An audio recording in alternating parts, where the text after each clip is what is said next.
Kenya is corruption.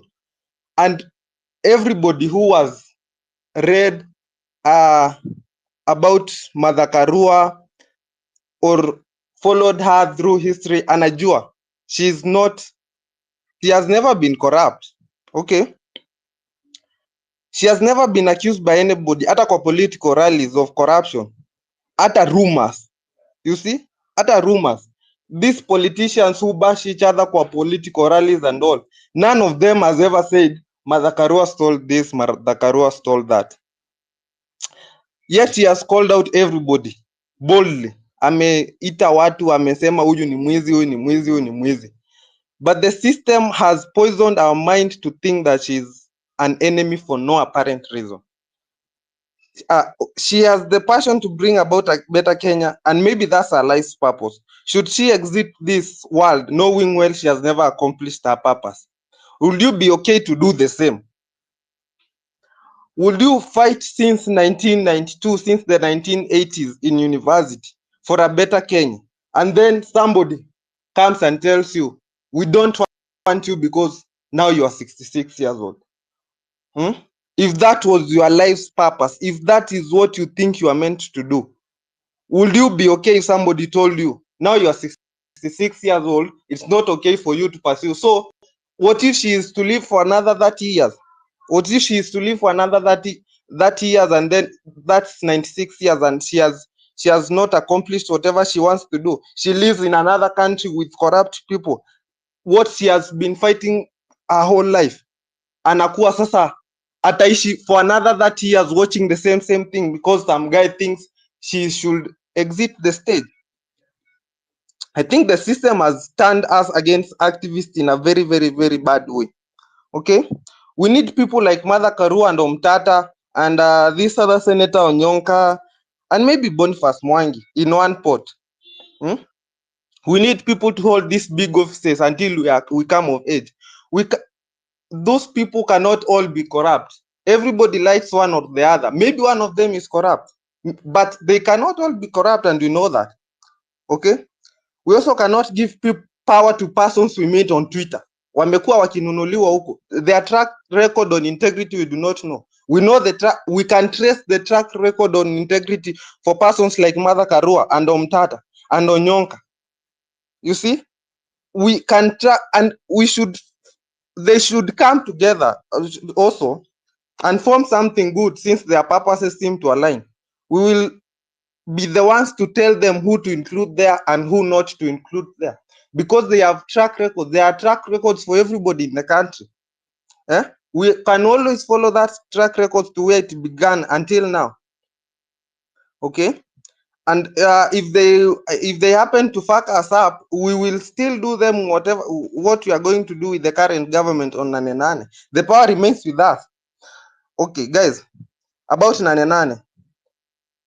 If the guys who are killed mercilessly by even snipers, seriously snipers, during protests are watching from high heavens and we do not come out to finish what we started with them, we might as well have killed them ourselves. Okay? And to the current university students, if you do not come out in support of justice and accountability, mkimaliza shule pia nyinyi mkose kazi na mwanze kulia, sasa hiyo itakuwa shida yenu. So guys, make this reach every university student out there. University students, mtamaliza, sisi tulimaliza. We have been out here, we've been suffering. This is not our fight peke yetu. This is for you, and if we do not accomplish what we intend to accomplish, mtatoka.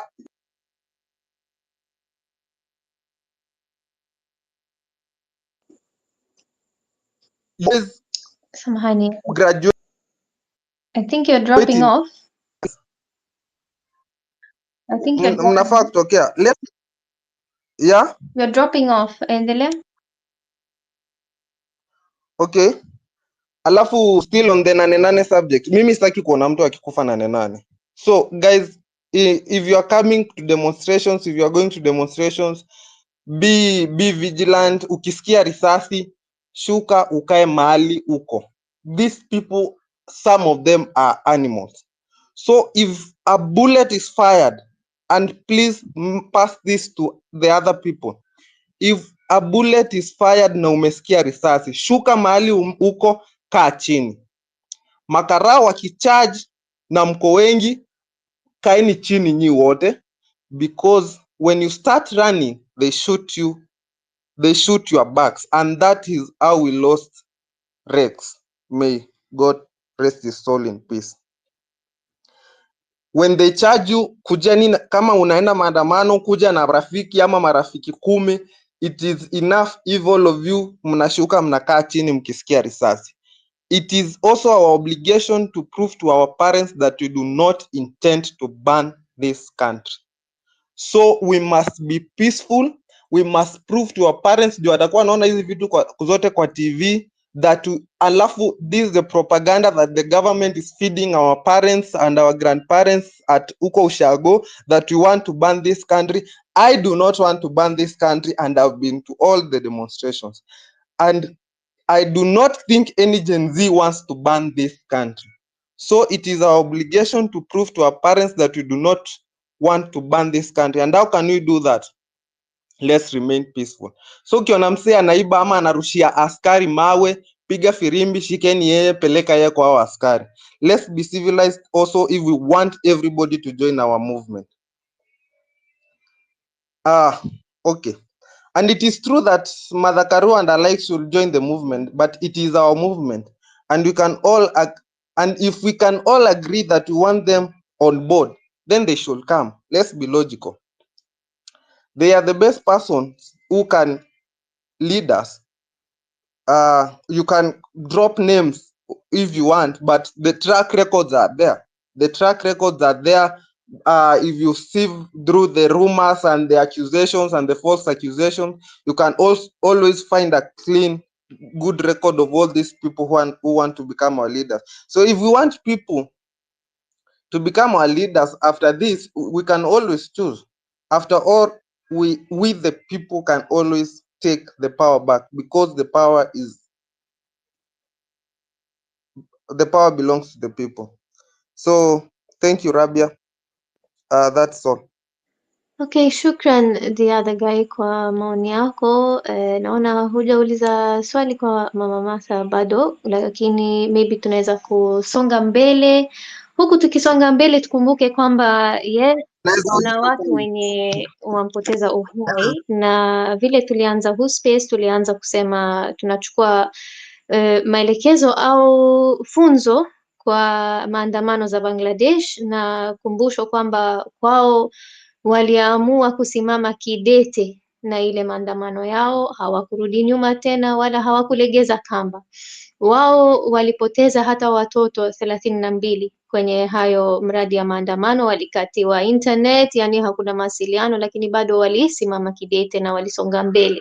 Na huku tukisema ile twabeba tukienda maandamano ni bendera na chupa la maji na simu, tuongeze pia snacks, kwa sababu labda itakuwa ni 48 hours. Watu kama ni kukesha wako tayari na chakula zao, na wenye wako na biashara labda wasiwe na hofu kwamba wataibiwa wala chochote, manake kwa vile sisi twajijua, twajiamini ya kwamba sisi hatuna nia ya kwenda kuiba au kufanya uharibifu yoyote. Kwa hivyo pia ni ombi tunaweza kutoa kwa security agencies na friendly forces wakuwe friendly pia kwa sisi, maanake sisi si adui. Ile lengo ni kujenga taifa na kuijenga pamoja. Kwa vile Mama Martha, labda tunaweza kupeana mic kwa dada huyu anaitwa Alicia, alafu tutaenda kwa Esquire. Mtafupisha, lakini maoni yenu na ile utatolea Mama Martha ili aweze kujibu inshallah. Alicia alafu kisha Esquire. Thank you. Thank you so much.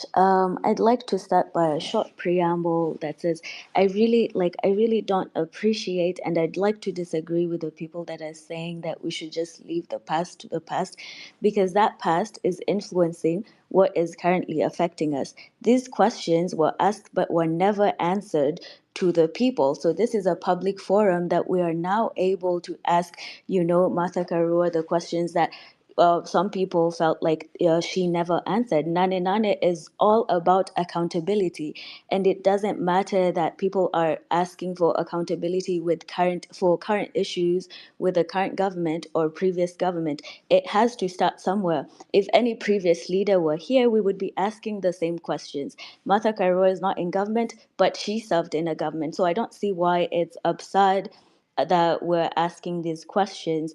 So I think 2007 is very important for the Nane Nane March, because these are the questions that we should be asking to every single leader. The other thing, now this is a question that I would like to direct to Martha Karua. I really thank you for clarifying everything that you, in your account, that happened in 2007 and how we got there. And you said that both sides bear the responsibility of what happened, and that is very true. I think what people are asking here so vehemently is, why should they trust you now as an alleged voice of the people and part of the movement when you were part of what we considered an oppressive regime? It is very clear right now in this country that people who have held a position in the past, or powerful people, are the people who usually get positions. So it's very likely that after this movement, you might get a position. We want to know, why should we involve you and trust you in this movement? As part of this movement, when you are in government, you've answered most of the questions, and very well. I really think you've answered that, most of them, very well. But I feel like you should answer as to why we should let you be part of this movement, because after all, you really would get a position if you're going to vie. And the questions about 2007, most people feel like they're not answered. Maybe this is not the right time to answer them, but I feel like at some point you should address all those questions, because your ethics do come into question. Like people are saying, Kibaki was sworn in darkness. Yes, in 2007, there was no requirement to wait because there was a vacuum in leadership. Yes, that is very true. But ethically, you should have held back until the voting populace was satisfied to swear in Kibaki. I think that is what led to the conflict. And I think that that's what people are asking now. Ethically and morally, are they able to trust you as a leader?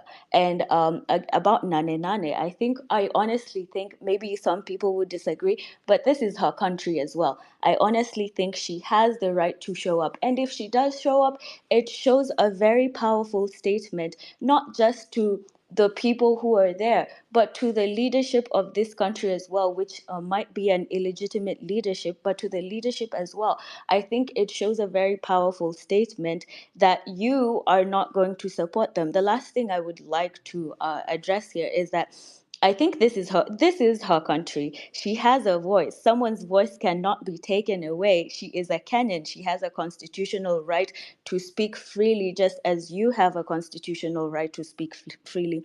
We cannot claim to defend this country and its great constitution and pick and choose who has rights if they are a law-abiding citizen. And we've seen that Martha Karua is really a law-abiding citizen who might have been caught up in, some very bad incidents. And I think that the last thing, or this is the very last thing, I'd like to say, I would really like to applaud her for every single step that she has made. She has made changes in her alliances as the facts change. And I think that is a very important thing, even to us, that we should learn from. When the facts change, the opinions should change, your alliances should change.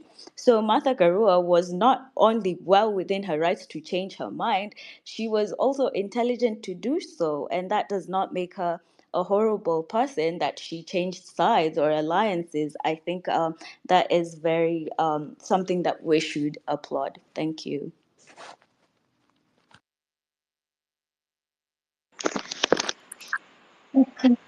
May I answer this and get on to another appointment? Do I have the host's permission? Yes, go ahead.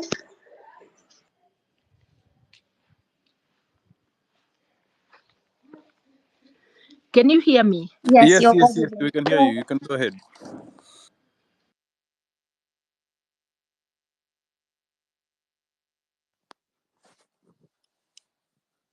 Rabia, nakusikia? Martha, can you hear us? I can't hear her. I don't think she can hear. But go ahead if you can hear us.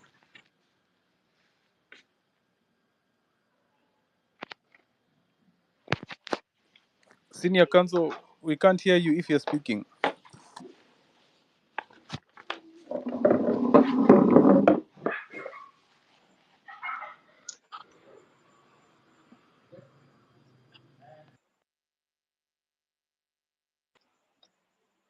Labda ama mpata simu labda.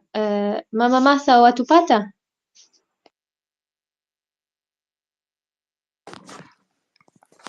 I muted your mic. Please unmute if you're talking to us. Lakini labda amepata simu, atarudi. Endelea. Okay, wacha tusonge mbele na MM Esquire. Alicia, thank you so much kwa submission lako. Okay, thank you so much, Rabia. I think personally I won't speak right now because I really wanted to ask Mother Karua a question. Now that she can't hear us and she's not responding, I don't think my question or my input will be very relevant right now. Okay, ni sawa, unaweza baki kwa speakers list, alafu kisha akirudi unaweza inua mkono, labda ampata simu. Tuende kwa KOT Don mwanzo. Karibu kwa mic. Nasema shukran sana kunipatia hiyo mic kwanza. Nimekuwa hapa for long nikisikia hiyo story from the other guy akiongea. Nimekaa hapa nikisikia that girl Alicia akiongea, and what I can say, I just want to correct the other guy. It's like you are advocating for Martha Karua, right? Martha Karua also has that history. She also has a bad history. So sasa kama yeye ni she's a woman and she's being thrown out of those seats, we should just advocate for her. Okay, so that's what I was saying first. And second, my question wanted to go to Martha Karua. Ile time after we dissolve that CS, there was this tweet that Martha Karua said that we are not boarding. Martha Karua, you said you are not boarding. What is it that you are not boarding? And what's happening that you can't come out and tell us? Juu kama uko na sisi unafaa kuwa tu unakuja hapa unatuambia yenyewe hiyo shughuli ilipigwa hivi, walisikilizana hivi. Juu naona watu wanarudishwa CS hadi sio watu wanafaa kuwa hapo CS. Unasikia hapa? So you should come out clearly, tell us what happened so that the other guys wakarudishwa kwa those seats and so on and so on. Thank you so much for the mic, Rabia. Thank you. Shukran. Vi kama Martha umerudi.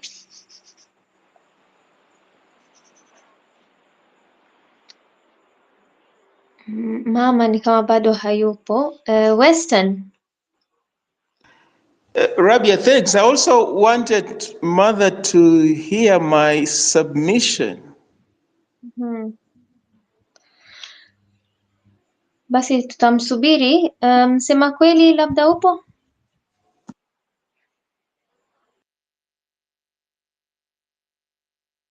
Msema kweli?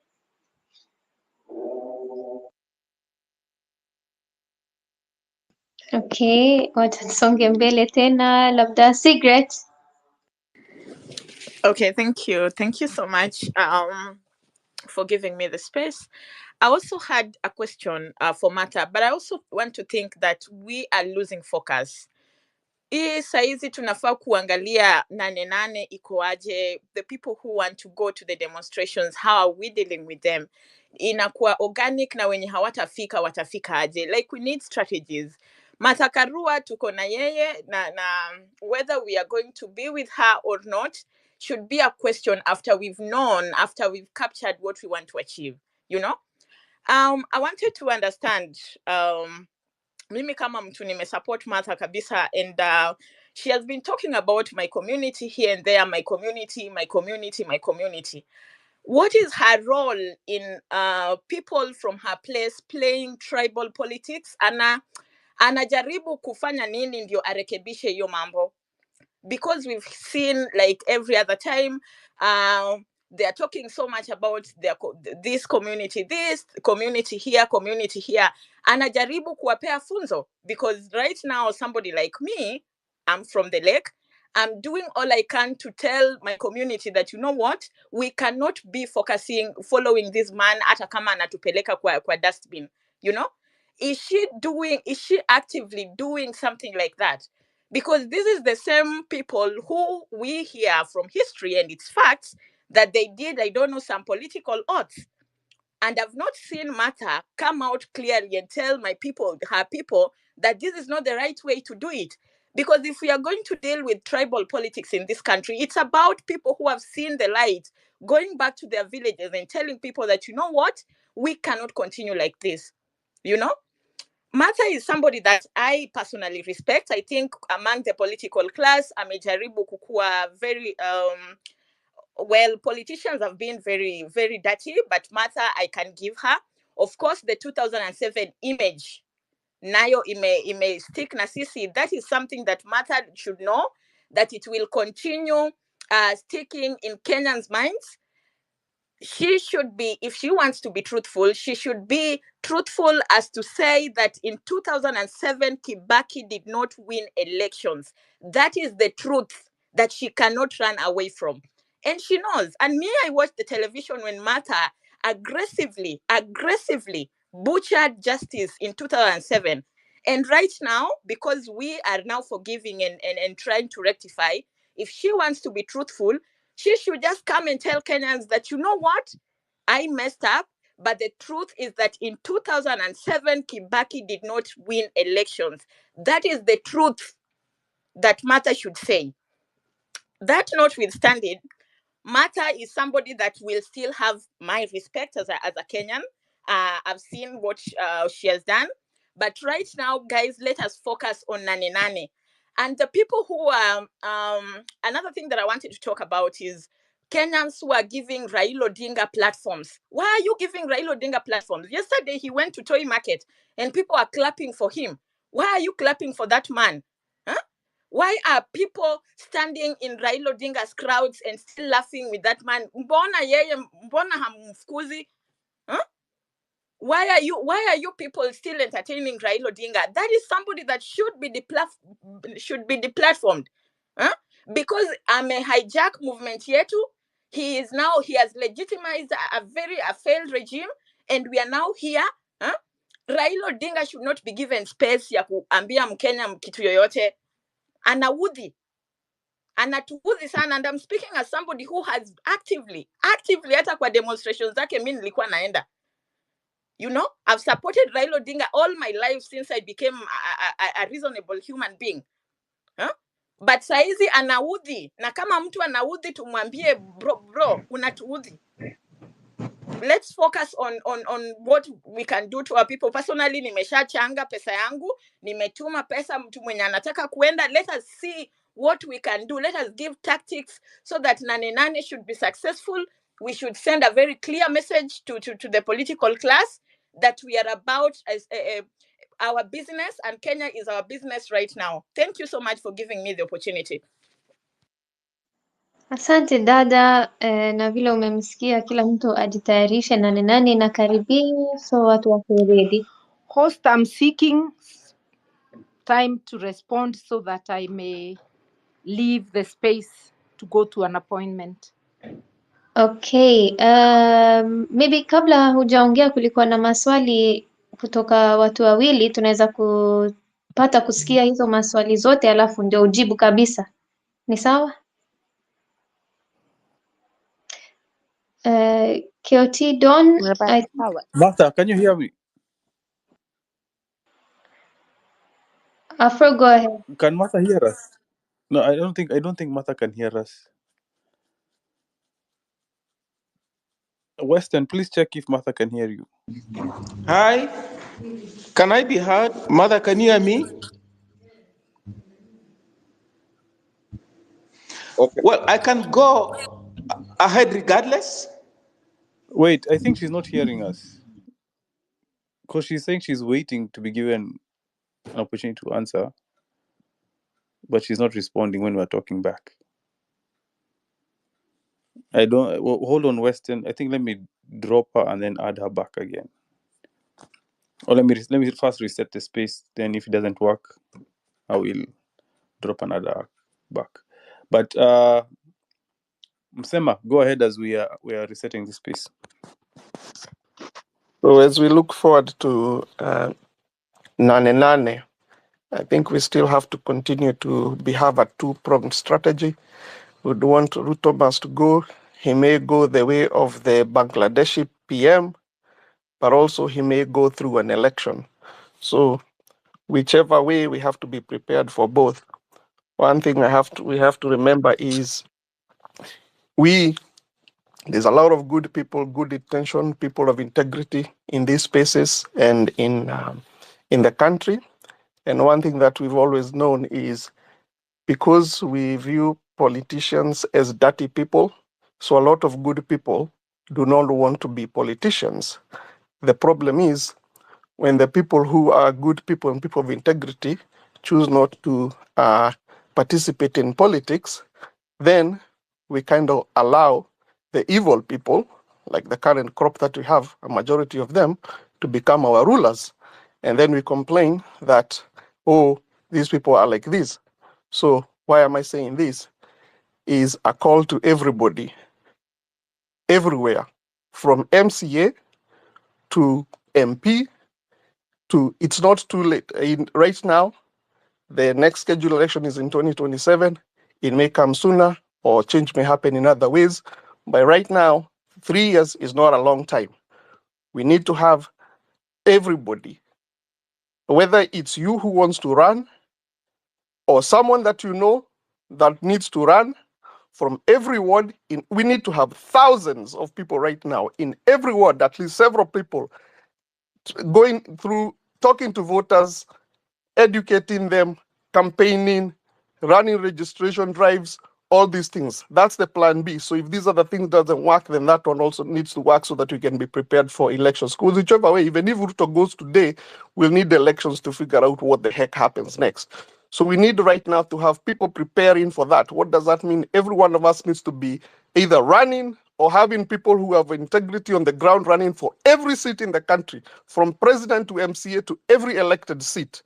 So that is the way we are going to get the civic education we're talking about, because you need soldiers, you need people of integrity. We need not to step aside and say, oh no, that needs to wait. No, we can do both.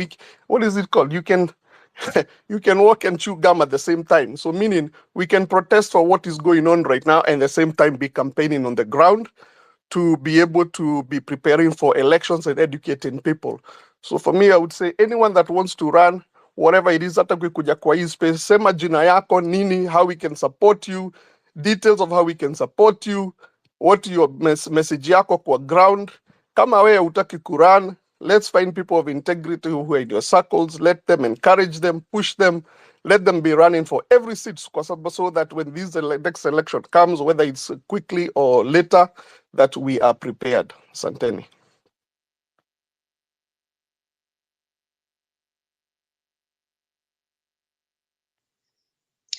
Okay, asante. Mama Martha, watusikiza? Can you hear us? Afro? Hey, Martha, can you hear me? Martha Karua, can you hear me? I think I have to drop her. Yes, I can hear you. Oh, okay. Yeah, we are saying before you leave for your next appointment, we have 2 people who want to drop their questions real quick, and then you'll answer everything and just give us your closing statements. Is that okay? That's okay. All right, Weston, go ahead. Thank you so much, Afrocentric and Rabia and all the people on this forum. Mother, you paid your dues. And Kenyans who are familiar with the history of the country cannot honestly contest that. But the issue is that in the aftermath of the Moi regime,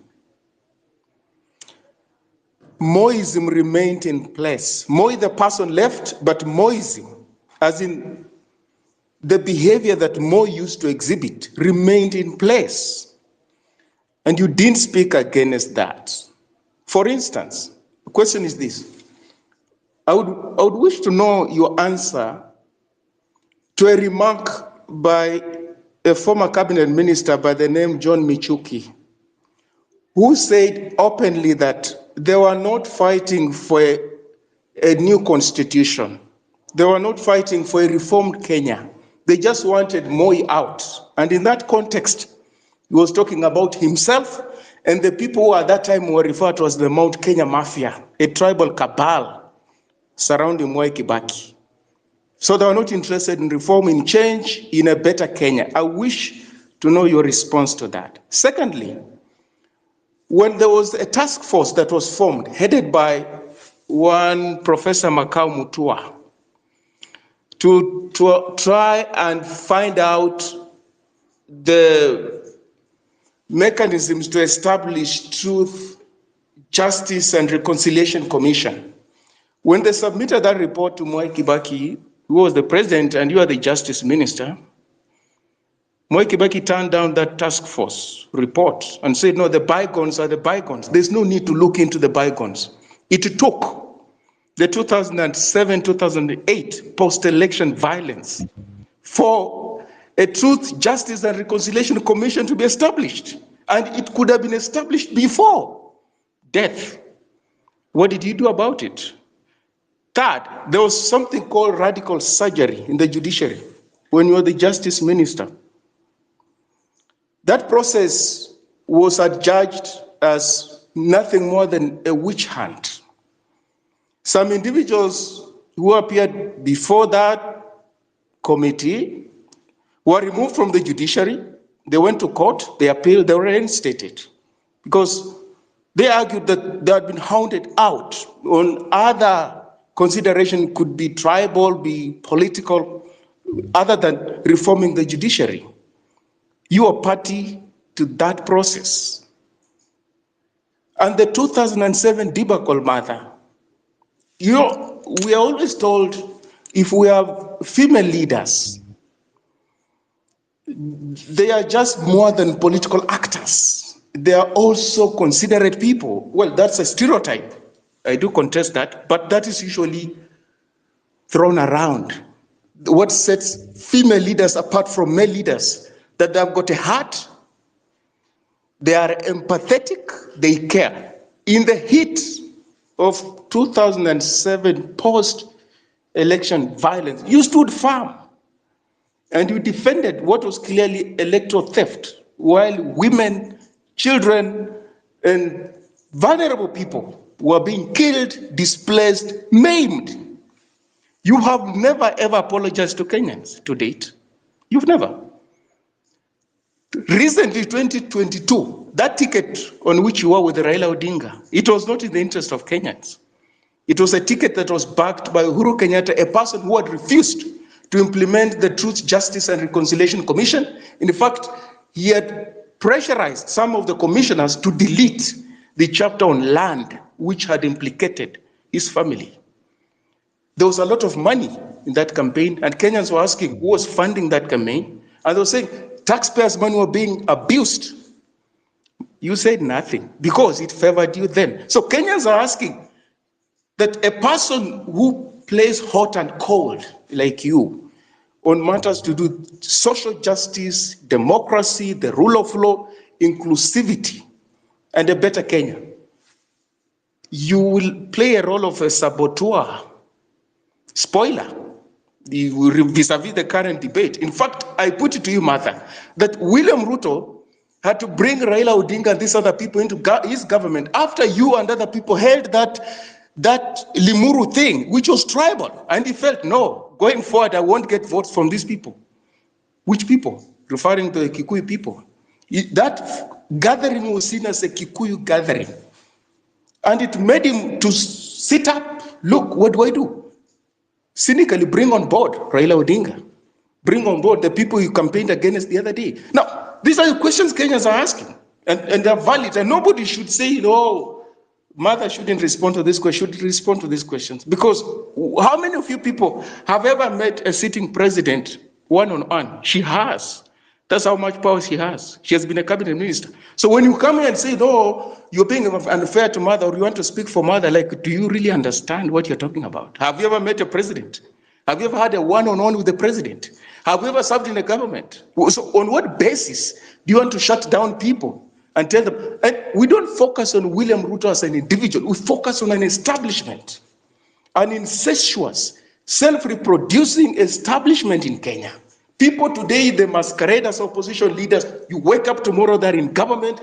They're denying the very, very things they said the other day. No, I didn't understand the hustler fund. Now they've explained to me. I now understand it can uplift Kenyans from poverty. Some of the people who were being vetted the other day were saying those things. We can't have political actors behaving like this. And that's why these young people, the youth, the Gen Z, and all Kenyans who are committed to a better Kenya, they will hold everybody to account, including William Ruto, Raila Odinga, Mother Karua, and everybody else. Because these people are powerful. They're not ordinary citizens. Raila Odinga is a cult figure. That's why people don't want to chase him away the way they will chase away Sakaja. But we're saying that's the politics we're fighting against. We don't have holy cows. We only want a Kenya where people are committed to ideals, to values, to the rule of law, to constitutionalism, and not to tribal politics, and not to individuals, and not to say Ruto is bad, Raila is good, or Mother is good, this other person is bad. No, you are good to the extent that your commitment to a better Kenya, to the collective well-being, is unwavering.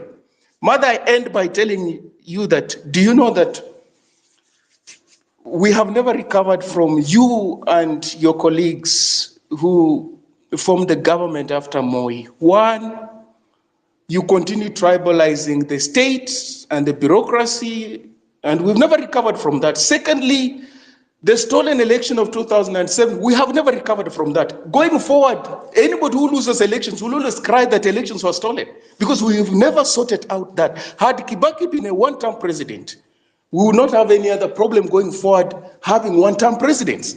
But because he refused, it's extremely difficult. Even William Ruto believes he cannot do a one-term because no one who came before him did a one-term.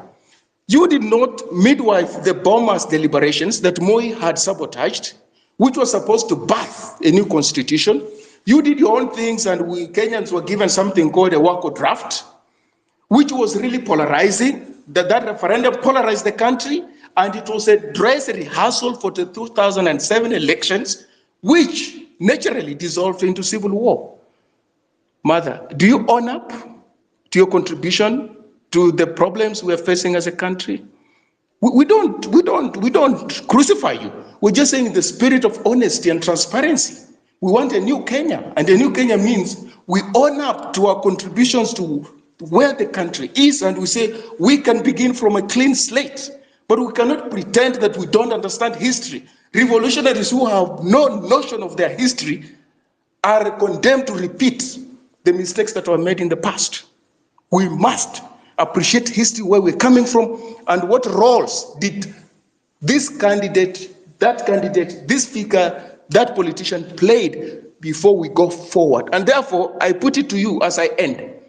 Mother coming here is important, is imperative. And we asking Mother these questions and raising these issues is completely imperative, is part of national healing, is part of having a candid conversation that we don't have. We usually don't have in Kenya. We are for consensus. We are very scared when we differ ideologically. We're very scared. So, Mother, please, if you could just respond to those questions, because I see you as part of the oligarchy in Kenya and part of the problem. You can convince me otherwise. Thank you so much. Thank you. Mumbi, please make your question short, and then Martha will, senior counsel will answer, and then we can let her go to her previous engagements. Go ahead, Mumbi. Okay, thank you so much, Afrocentric and co-host. our speakers and our listeners.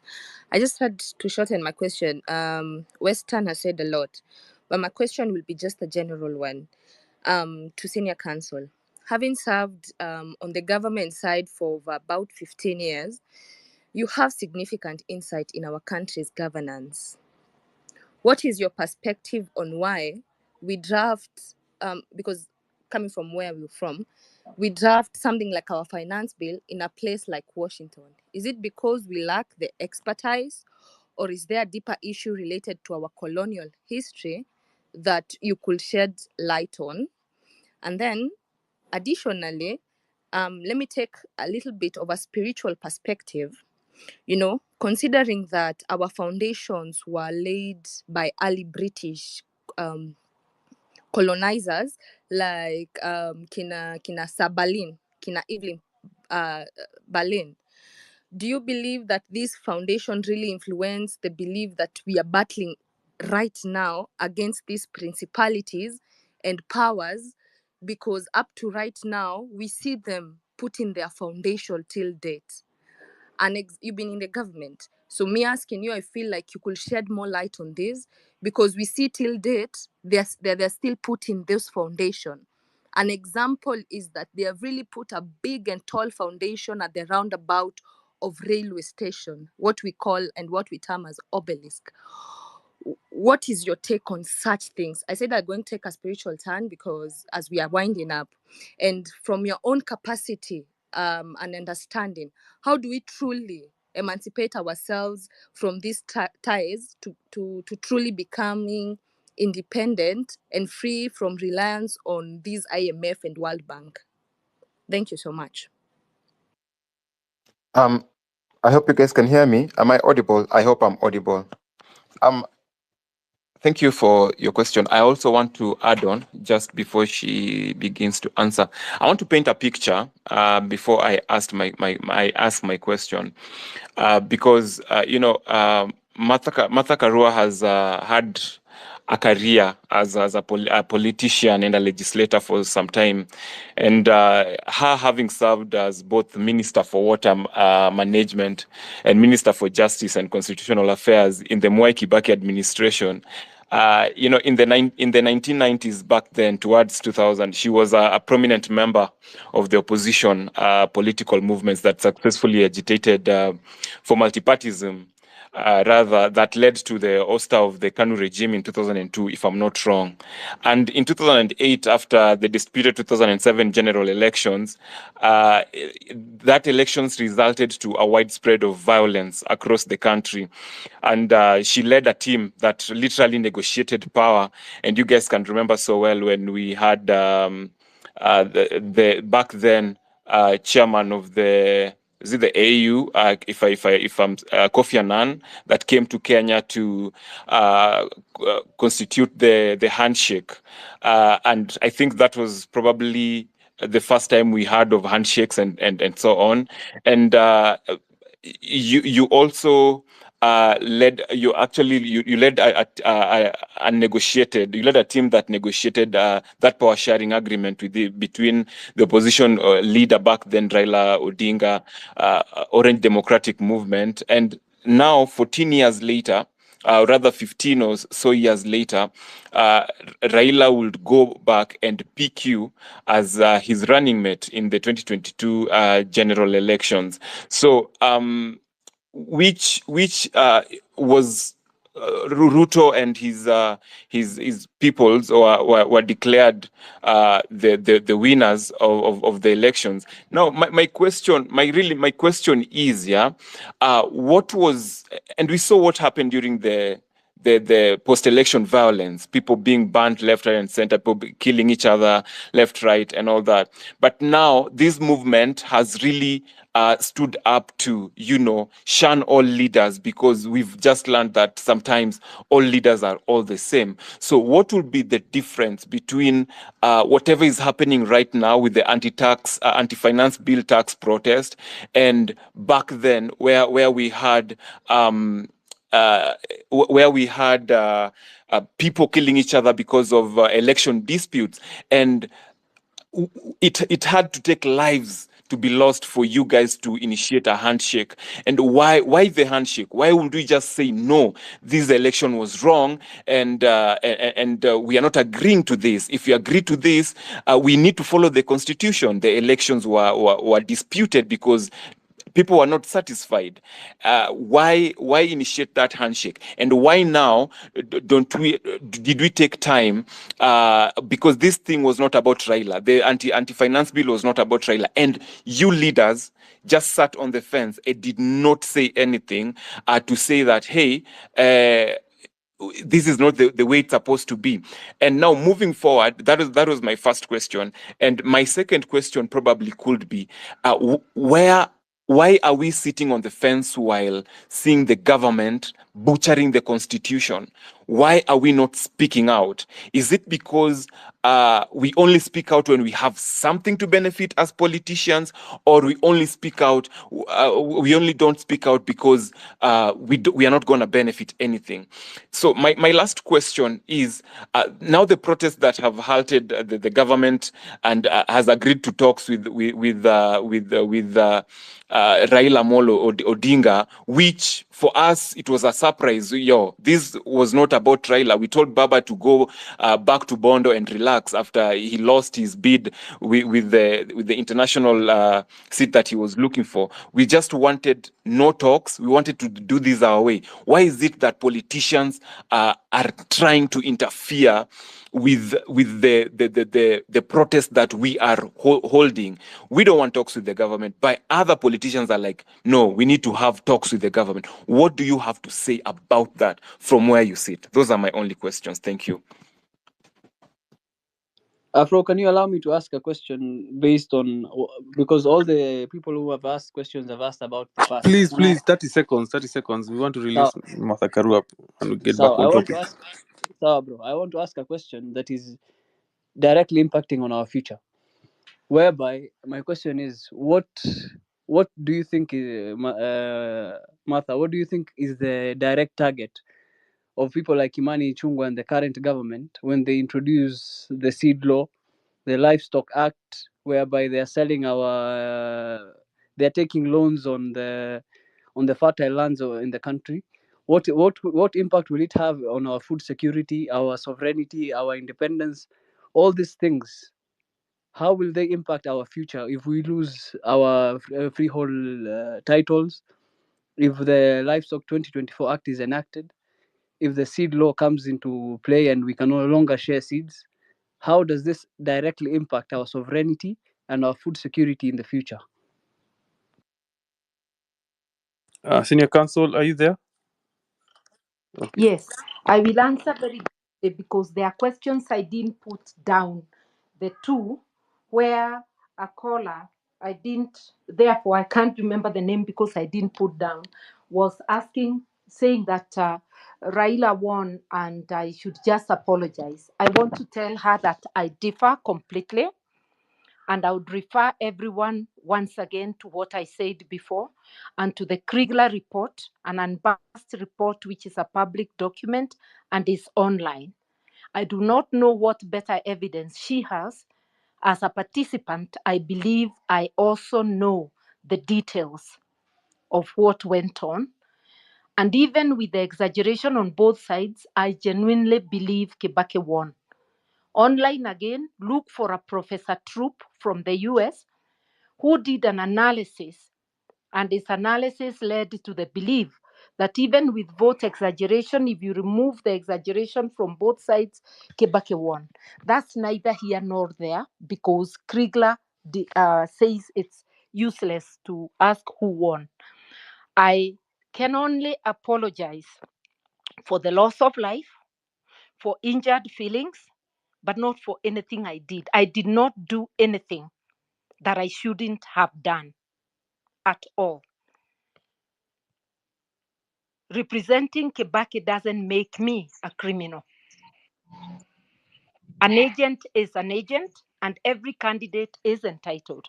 And that's why I asked, how is it that I am wrong for being Kibaki's agent, but my counterpart Orengo is not wrong for being Raila's agent? That's a very biased way of looking at it. I'm sorry. There we have to differ. The other question I have been asked, I want to actually correct. I have not been in government for 15 years. I've been in parliament for total of 20 years. 6.5 of those, I was a minister. 3 of them minister of water, 3.5 minister of justice and constitutional affairs. So I've been more on the opposition benches than government. Those who want to know about me, check my tenure in water, see what I did rolling out the water sector reforms. On the constitution, I can just have bragging rights to say it is under my watch within that 1 year of the coalition government that we put in a law that helped to complete the constitution. And I did work as a backbencher to stop the mutilation of the draft before it was passed. In fact, Mbadi now, who is been nominated CS Treasury, was one of my foot soldiers in making sure that we stop any amendment to the draft agreed on in Naivasha. So I would like to say I've been asked why our laws are written, our Finance Act is written in Washington. If you become a slave of the World Bank and IMF, that's where it will be written, because they'll bring for you a document which you must pass before they disburse money. The Kibaki government was 97% in the first term, 93% self-funded. Only 7% came from multilateral partners, not World Bank, not IMF. His second term was different. He borrowed from China, he borrowed from other places, but he was never, the Kibaki era was never a slave to the World Bank. The World Bank is here to make sure we never develop, we are never on our feet. It listens to America. It's driven by the big powers. And I do think that if we spend our money prudently, because finance is not rocket science, it's more of common sense. What do you do when you have less funds? You align your priorities and begin with them. You do not apply money on luxuries when you have priorities. What the regime is doing right now is applying money to sustain luxurious life and to continue encouraging theft of our money by a small group, ignoring essential services for the people. So the accountability this movement is seeking for is the answer. And there cannot be accountability without enforcement. It has to be made very expensive for anybody to go against the law. But we as Kenyans have a very big role to play. Like I said before, we man all the critical institutions. We are the ones who have bastardized through parliament, the vetting process, through EACC, the accountability process, through prosecution, and part of the courts, because the High Court has distinguished itself, and now sections of the Court of Appeal, but largely the courts, the justice system, and the courts are complicit. How did Raila pick me as his running mate? First of all, I say those who question 207, do you in your heart of hearts believe that if Raila believed I had helped steal his vote, he would have chosen me as a running mate, as a human being? Those of us who were involved know the truth. That is why we were able to work together. I didn't go to the Azimio camp because it was holy. I said quite frankly that both sides had baggage, but I could at least identify a few allies on the Azimio side with whom we would be able to push back those within Azimio bent on the old ways. I went to Azimio because one of the two sides was going to govern, and I was better off on the side that I thought would end up benefiting the people. And I always say I salute Raila because when picking me, he knows that I'm a person who will differ with him on certain matters. But he was bold enough to do that. Although today now he has disappointed me and us by going to the government side. The last thing that I was asked to answer, if you give me a moment, my whatever has closed because I need to answer it. Oh my, I'm not getting my notes. There's one last thing you asked. I have gotten it. The very last thing by Farah is why about the Agriculture Act, which is criminalizing farming and our seeds. This is going to turn us into slaves, worse than colonial times, and into food beggars. And you know, when we are food beggars, it means we have become somebody's robot. The Ruto government is a puppet of the West. The West want to stop us from using our seeds. They have an agenda of taking up the arable land, farming it themselves. When we plant GMO, our soils are soon going to be unable to grow indigenous seeds. That makes us dependent on seeds from the multinationals, which we can ill afford. This accountability that the movement is seeking is so crucial to our lives. Everything is going. Our minerals have gone. We've got to stop it. Our services have gone. You can see even the airport being taken. The last bastion, our farming, our agriculture, which is a mainstay, is what is going. No wonder Bill Gates came immediately, Ruto was inaugurated, to talk about GMOs. We have been sold, and now we are being sold as slaves. So it is very crucial that Kenyans push back. And it is crucial that everybody, we don't now just leave it to the Gen Zs, but we show up in support. Those who are asking whether, as a politician, I only talk when it is convenient, please follow closely any social space I am in. Myself, my party, we have been consistent in standing up for what is right, standing up for human rights even during this period, and standing up for anything wrong, pushing back the government for what is wrong. In 2023 as Azimio, in this year as ourselves, because we gradually became disenchanted with Azimio last year, even though we've only pulled out this time. So check and you will see who one is truly is. I want to thank you and to seek leave to withdraw to attend to other matters. It's Martha, been a pleasure before you and leave, honor. Yeah. just a question before you leave. Yeah.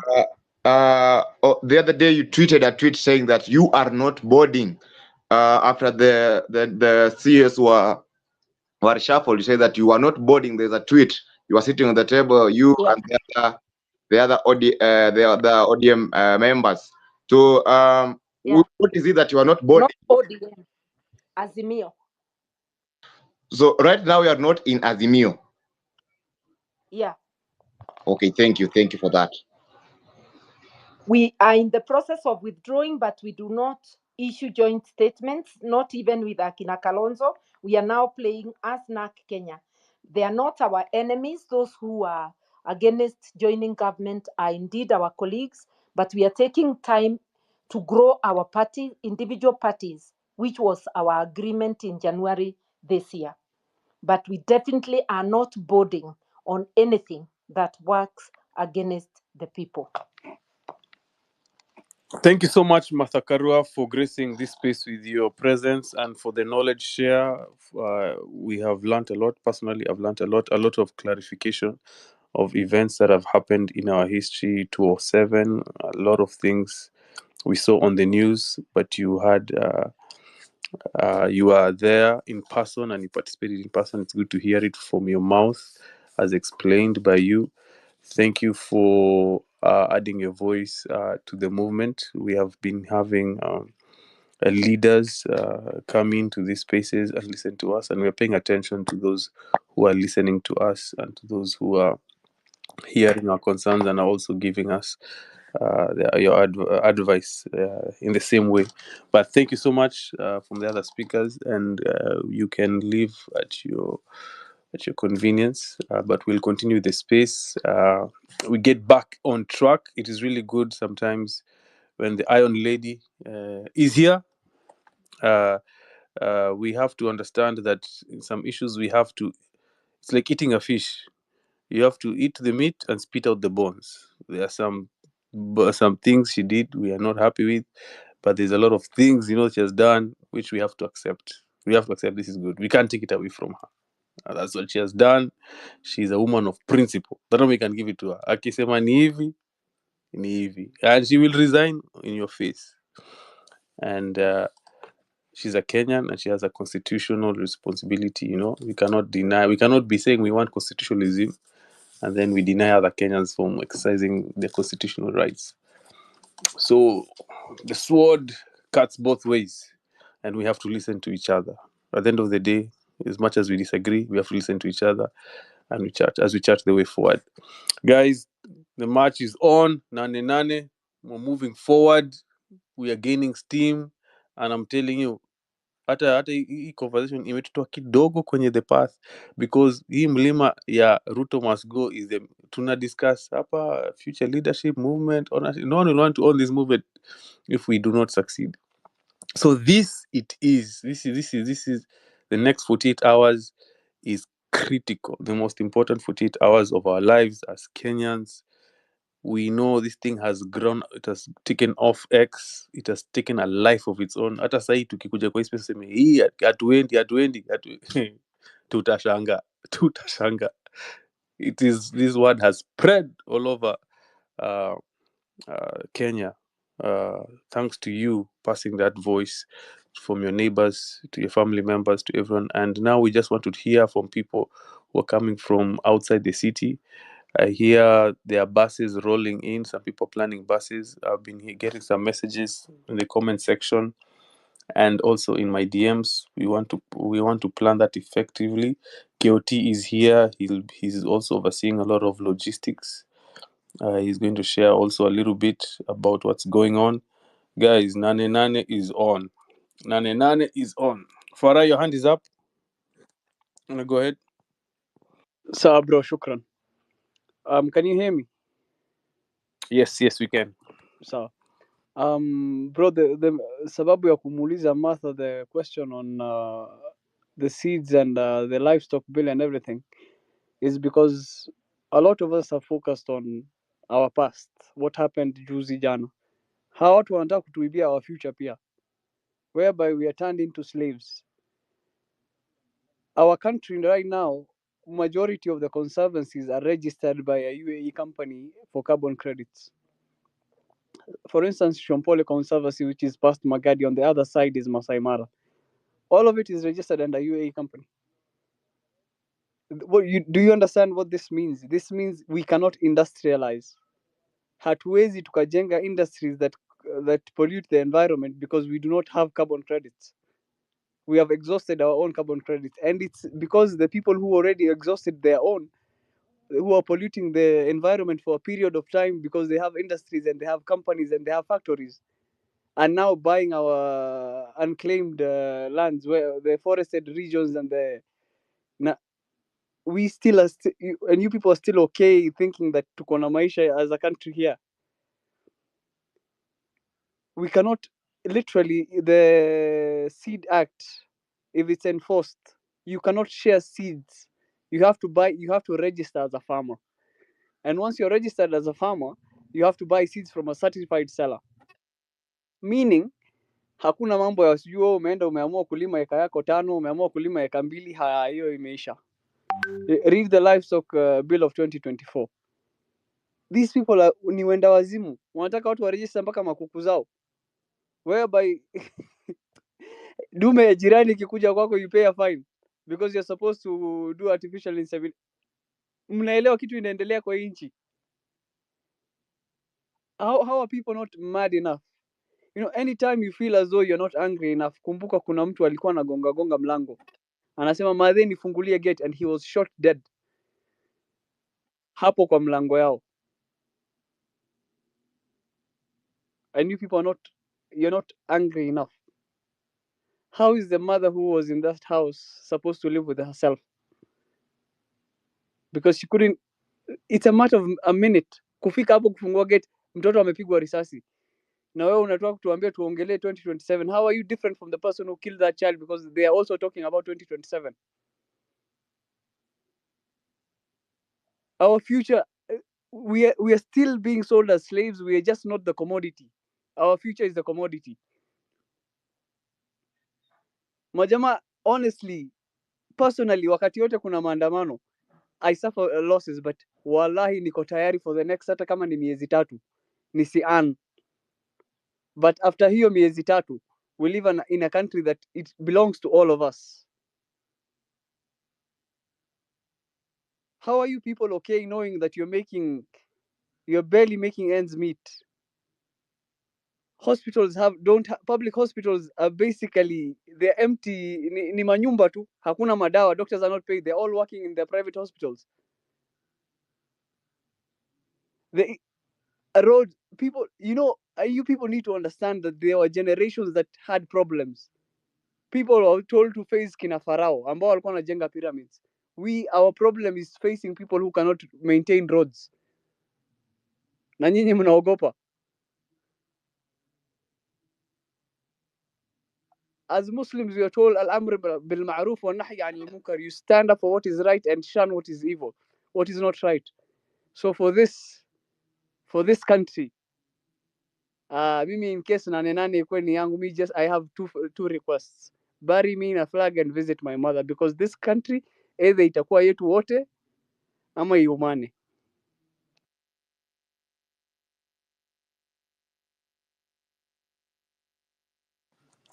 Thank you so much for your submission, Rabia. Before you go, yes, the topic you talked about, the Seed Law Act and the Livestock Bill. It has been brought up on Spaces, but we have a little bit muzzled it because that is a huge topic on its own. That's a whole. It needs a space on its own. Pia kuna stories za mining, another huge topic. Rabia kwa hapa atakwambia stories za environment, pia hiyo ni space peke yake. So right now, what I've been trying to do is just laser focus on Nane March and Ruto must go. Tukimalizana na Ruto, all these things we have to revisit. The civic education has already started. The awareness is there. Some of us are already reading these bills and familiarizing ourselves with what is actually going on and what these MPs had planned to literally sell the country and make us slaves again. In terms of even that seed act, I couldn't even believe that they're going to patent each and every seed in the country. And once you plant, you'll have to be getting licenses to plant specific seeds in your own land, in your own shamba. Imagine. So we do understand what's going on. The knowledge share is there. These spaces are happening. We are talking, and right now they are scared, and that's why Nane is going to be huge. It's going to be huge. Paul Isoba. Yes, the Stop. fire is burning. The fire is burning. I was dying to get that microphone when that brother talked about the carbon credit, all the interference of the West. Bill Gates has been mentioned. We are under attack. Africa, we are under attack. Africa is very, very rich, but we have bad leadership. So the reason for Nane March, Ruto must go as the beginning point to try to redeem ourselves from this madness. These leaders, they want to enrich themselves, okay, and their families and their children. And nowadays, it's no longer business as usual. It's not business as usual. If it means to die for this, liberating ourselves as Africans, we must do. We are sick and tired of the puppets of the West being used to sacrifice us. They say that they are now Ruto has been advised to send our brothers and sisters abroad. Yeah, that is one of the reasons why especially the youth should calm down. The Gen Z should calm down. That some of them like their big ambition is to go and work abroad, and then so that will calm us. No, that's lie. That is false.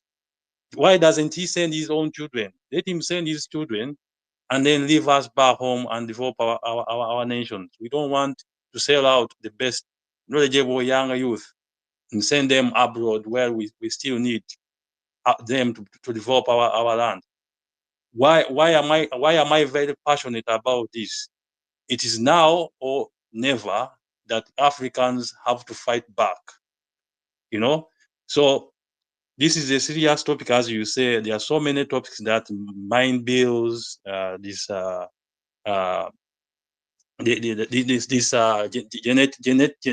genetically modified kind of system that they are trying to bring us. There's a lot to talk about, but number one thing, we must get rid of all these misleading leaders. Get rid of them, okay? And we shall not send away Mother Karua on this platform. Let her bring her number, and let us give her a chance. Let her hear her out. We still need her number. We are not asking her to lead us in this. No, we are asking her to be part of this. Even these criminals, let them confess and denounce, and then let them resign now. And then we say, oh, Africans, younger youth have woken up now. We are sorry, we are misleading you, and we want now to hand over the responsibility to you. We shall sit back and give you guidance where we can. However, you take the steering wheel, okay, and lead us. Everyone is welcome on board in this Nane march, because we still need their numbers. We need people to finance. We need supporters. We need resources, welfare issues, water. Everyone need to pack their backpack with enough, plenty of water, plenty of power bank. The Nane is to get rid of Ruto must go fast. And if he's not left, even if we stay there for 1 month, it is going to be worth it. And I guarantee you, numbers are a very, very important thing. With numbers, even those our brothers and sisters in uniform, they are going to join us. They have no option but joining us. And we're not going to tolerate them again murdering us. Yeah? We don't have guns. If they have guns, we are not on a military operation somewhere on the frontier. No, we are citizens. This is a national cause. Okay, so they can come there to protect all the paid hooligans that are going to disrupt. Those paid hooligans must be dealt with by the military and the police. However, civilians, wananchi, I'm going to bring my young brothers in primary school, secondary school, doctors, teachers, all of us as one team. They cannot subdue us. They don't even stand a chance. So right now we should be starting, if not already in Nairobi, in the areas around Nairobi. Everyone has packed their snacks, water enough to sustain for 1 week, 2 weeks, 3 weeks, until Ruto has gone. And then once that is done, then we shall consider leadership. We shall bring on board Mother Karua, because she has numbers. We're still not deciding whether she leads us. But thank you very much. I have timed out. Thank you very much. I appreciate it. Thank you so much, Paul, for your submission. Guys, I'm seeing some people there posting on the comment section. They are fundraising for Nani March. Please, we have not, or I have not approved. I mean, or sanctioned anyone to put their personal number there to fundraise. So if you send, that is on you. It is not verified. We do not know the individuals doing that in the comment section. Let's be wise. Let's use wisdom. Alicia, welcome to the space. Hi, thank you. So I'd like to say that the person who spoke right before me was like really making good points, and also I'd also like to say there was someone who said if you don't like you cannot uphold and defend something you have not read. So I think we should all read the Constitution because we say Ruto must go. But I really don't think that a lot of people understand what happens after Ruto goes. Usually, if the president resigns, we have the vice president, the deputy president holding the seat for a while. So I'd like to say, like, would you people actually really like what's his name? I like that guy to hold the seat. I forgot like what is his name again? Gachagua? Rigiji, Rigathi Yeah, Gachagua. Gachagua. Like, would you really like this guy to be president again? Because Ruto is not acting on his own. Ruto has his own army of goons acting for him. So it's not just Ruto that must go. I think we are um, we're not really like understanding that it's just the whole government that is the problem, and the whole government is working for one man and themselves. So I'd really like to say that as much as we're saying Ruto must go, on the 8th we should be saying that yes, Ruto must go, occupy State House. After that, we have to look for our own leaders. And now we have seen, honestly, I really like did respect Mata Karua until some point, and I feel like after she left here, she left so many questions and answered that I personally would not vote for her because I think she's lying. But we have no other leaders lined up to say after Ruto must go, what happens next. And also, our military is not people we can trust because clearly we have seen them killing so many people on the streets. You think our military is going to say, okay, guys, we're going to install a cabinet or a government that's going to work for us and actually trust those people will lead us with the capacity that we want to be led with. So as much as we are speaking of Nane Nane Ruto must go, we should be thinking ahead as well. And I know that this is like a wet blanket right now, but I really would like to say that we should be thinking ahead because Ruto could go and we would end up in such a horrible position with people who not only like they are tyrants, but they also want to kill us as like citizens who said Ruto must go. So I'm really sorry for being that wet blanket Very, that very says wet we should all. blanket. Very, very wet blanket. I'm really sorry about that, but I think we should also be speaking of like what happens after Nane Nane because I think personally after we remove Ruto, it's not going to be safe for any of us, It's even going to the be people very, who very spoke safe. in I this beg to space. differ. It will be the safest it has ever been. Like Kenya is going to be so And safe, you're going to be shocked. Because right now we're being abducted. Do you understand? Do you understand how many yes, dead bodies absolutely. are showing up in the morgue?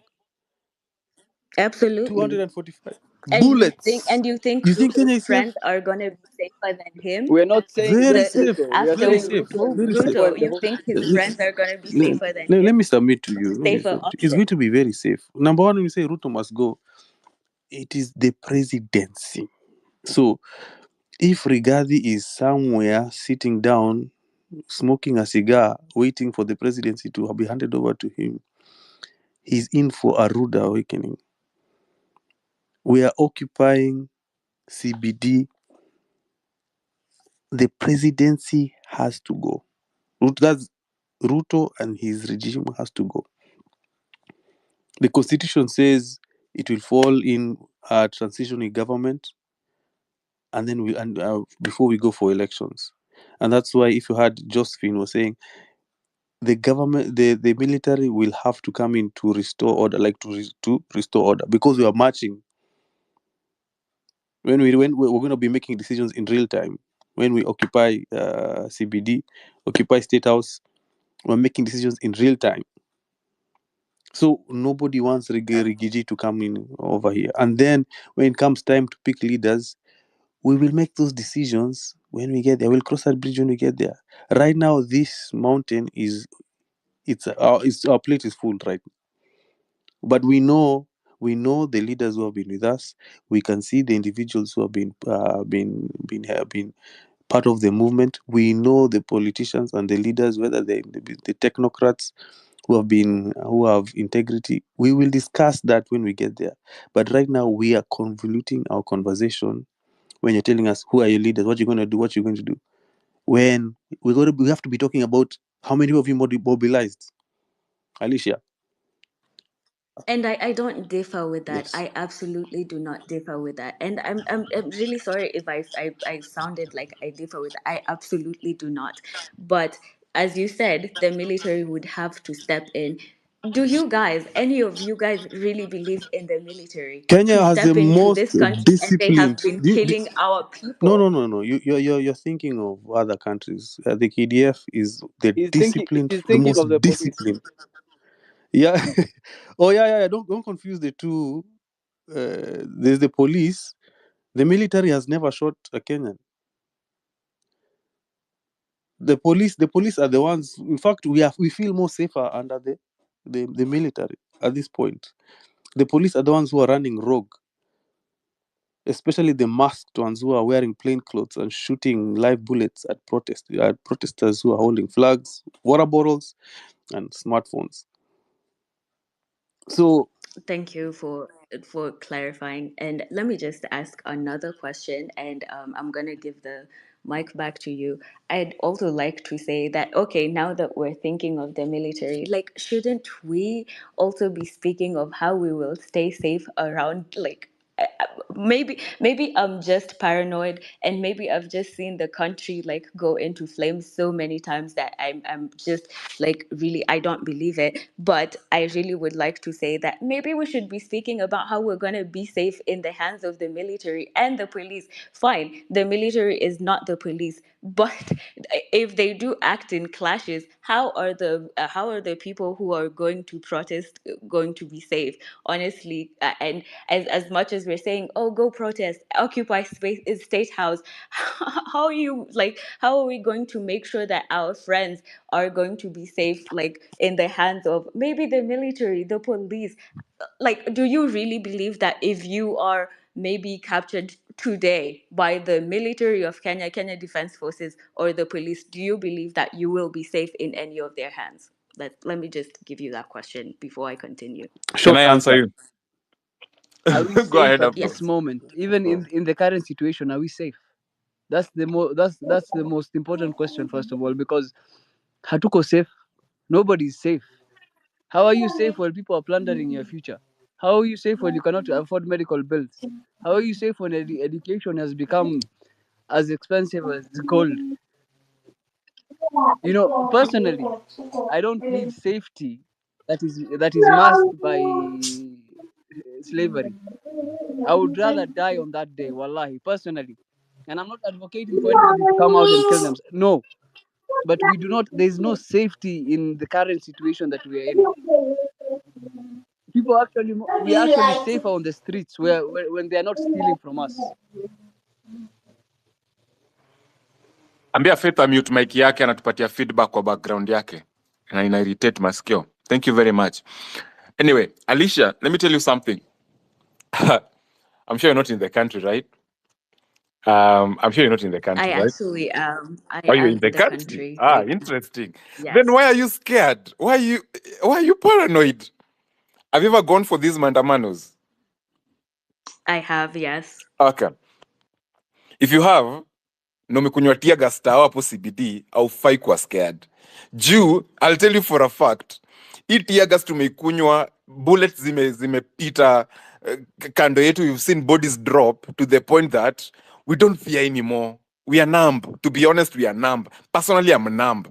I've seen dead bodies on the streets while covering these protests. Sawa.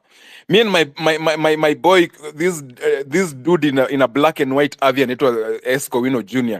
We've seen people getting shot in Tao. We've seen dead bodies in Tao, to the point that we are numb. So kitu tunataka tu ni change. And if we have to go through that, ndio tupate hiyo change, probably hiyo change, the people who will benefit it are the children and the children of our children. Una get? So, if you feel paranoid in any way, please usikuje tao, na kuomba na kusihi. That is your sixth sense speaking to you. Please kaa kwa nyumba. If you feel scared, kaa kwa nyumba. Do not be lured by anyone or anything. Kaa kwa nyumba. Revolution will be televised. It will be televised. At the comfort of your screen. Chukua remote, chukua kahawa, watch. You will see it. For now, we are gonna look for that change on Nane Nane. We're gonna find it wherever it is. And we are not going to relent. Mazee tumepoteza wasee. Hadi watu walikuwa kwa watu wameolewa kwa manyumba zao. Was their houses safe? Of course you feel it was safe, but bullets ziliwapata huko. So that tells you it is not about going on the streets. It is about Kenya not being safe at all. Hiyo bullet inaweza kupata hata kama uko 8th floor kwa nyumba yako. Sawa. So at the end of the day, we are fighting for a better country. We want a country that our taxes will work for us. We want a government that has to be kept accountable. We want leaders that will be kept accountable. We want a country that will run the way the constitution permits it to run. Understand? So please, and I'm glad you've said that you're paranoid. Yes, you're paranoid. Sit in the house. And it's not bad to be paranoid. Now, I'm not fighting you. No, it's okay to feel scared. Probably you've seen things that you're not used to. Sit in the house, chill, relax. We will fight for you. Sawa. Na mtu asikupiga ati juu unaogopa. Not everybody has the same spirit. For us who are confident enough to go on the streets, we will go and fight for you and for the children and the children of our children. Thank you very much. Western, you want to go ahead? Thank you so much for answering my questions, and thank you, Ayo, for saying that. Thank you. Afrocentric, thank you so much for giving me another opportunity. Alicia, I think perhaps it escaped your notice. If you read yesterday's Daily Nation, it says that this is a very disturbing story there, but some of us have known it. It's not news. We've known it all along because we follow developments in Kenya. Kenya ranks 4th in Africa with the highest maternal mortality burden. 4th in Africa. What does that mean? It means Kenyan women lose lives senselessly during childbirth, owing to complications. Could be lack of equipment, lack of medicine, lack of proper training, just negligence, or just a decrepit health infrastructure. Can you imagine? Like, it's not like some other country should be 4th. That's not what I'm saying. No country should be on such a ranking in the world. Yes. And what's the conclusion? That Kenya is not going to meet sustainable development goals. We didn't meet Millennium Development Goals. Of course, we have a problem. Who sets these goals? And why should somebody set us? These are the goals you have to meet. I mean, we must look, what is it that is in the best interest of our people? So this is carnage already. This is carnage. How can somebody say that they would be unsafe in the aftermath of the collapse of a government that cannot protect human life, cannot protect the life of expectant women, expectant mothers? Why? Why would anybody be safe? Secondly, even when people are not protesting in Kenya, if you care to read reports by non-governmental agencies, both in Kenya locally and international, vis-a-vis human rights, you will learn that extrajudicial and summary executions take place on a daily basis. The Kenyan police rank among the worst in executing people. They don't need protests to kill people. Go to those informal settlements and find out what goes on there. They take you out summarily. So you are not safe already under the current circumstances. The government cannot protect your life, cannot uphold the sanctity of life, cannot enforce the constitution, how are you safe where there's lawlessness? And life is cheap in Kenya already. So could anybody be paranoid and jittery? What will become of Kenya in the event a government collapses? It's already bad for many people. Life is cheap, very brutish, very short, very nasty, pretty much like what you would call state of nature. Military. My fellow compatriots, I wish to caution you against the evocation of the military. The military, the police, the intelligence, you can name these NIS people and these people who are abducting Kenyans, hooded people. We call those, it's what the state uses to assert itself and to browbeat its opponents into line. Well, perhaps we don't remember. Do people remember what the Kenyan military did in Mount Elgon? I think it was around 2008. Do you remember? Perhaps you don't. Massive atrocities. When they were sent to Mount Elgon, supposedly on a counter-insurgency mission. Massive. Initially, the people in Mount Elgon welcomed them. They thought they had gone there to save them against some insurrection. Sabaot Land Defense Forces, led by somebody called Matakwei or something. Read, find out the atrocities that were committed. Men and young women, young men and men, boys and men, if you like, were taken to wherever. Those who came back had harrowing stories to tell. Others just disappeared. There isn't past, not too long ago. The military cannot be your ally, especially if you at the same time you talk about democracy. You can't in the same breath talk about democracy, the rule of law, and at the same time invoke the military and invite them into government, into governance. You can't do that. They're immiscible. The military are not friends to the people of Egypt. Egypt has been under successive military regimes. They are not their friends. The military were not friends of the people of Nigeria. And they were under military regimes since the 60s until 99. They were never their friends. They are not the friends of the people of Zimbabwe. And they were very integral in the deposition of Mugabe just the other day. They can't be. I tell you, they cannot. Whenever you invite the military and you think they are your allies, you're losing the point. The military must remain in the barracks. To finish, there's this notion that the Kenyan military is professional compared to other military. I will tell you what a professional military does. I will tell you what they do.